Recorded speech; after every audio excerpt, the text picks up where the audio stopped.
মই আচলতে সেইটো চাবলৈ আহিছোঁ।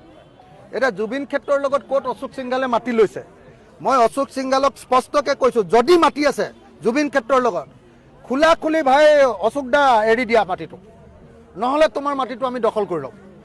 মিছা কথা কৈ লাভ নাই।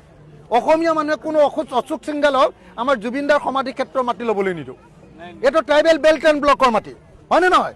ইয়াত ট্ৰাইবেলসকলৰ এখন সমাধি ক্ষেত্ৰ আছিলে, তেওঁলোকৰ সমাধিৰ কাৰণে আমি অলপ মাটি উলিয়াই দিব লাগিব, আৰু বাকী মাটি আমি সম্পূৰ্ণৰূপে জুবিনদাৰ ক্ষেত্ৰৰ কাৰণে উলিয়াব লাগিব। মই আজি ইয়ালৈ আহিছোঁ, মোৰ অহাৰ উদ্দেশ্যটোৱে হ'ল মই ইয়াত জুবিনদাক সেৱা ল'ম, আৰু সেৱা লৈ মই পাহাৰৰ মাটিখিনি চাবলৈ যাম। কাৰণ অশোক সিংঘাল বাহিৰৰ পৰা আহিছে, অসমত গোটেই মাটি দখল কৰিছে। তেওঁ অকল কামটো হ'ল অসমৰ মাটি বেদখল কৰি অসমৰ মাটি লৈ অসমত বিল্ডিং বনোৱা, 2 নম্বৰ বিল্ডাৰ তেওঁ। আৰু হিমন্ত বিশ্ব শৰ্মাই উদক ভেটৰখীয়া পাতি অসম লুণ্ঠন কৰিবৰ কাৰণে মন্ত্ৰী পাতি দিছে অশোক সিংঘালক।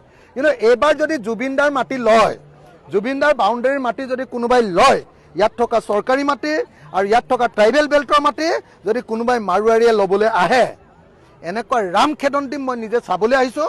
আৰু মই সেইকাৰণে অশোক সিংঘালক কৈ দিছোঁ, অশোক দা বুলিয়ে মাতো, অশোক সিংঘাল ডাঙৰীয়া, আপোনাৰ যদি মাটি আছে একদম যি আছে উঠাই লৈ যাওক, আমাক মাটিখিনি জুবিনদাৰ কাৰণে লাগিব, আমি ল'বলৈ আহিছোঁ, চাবলৈ আহিছোঁ।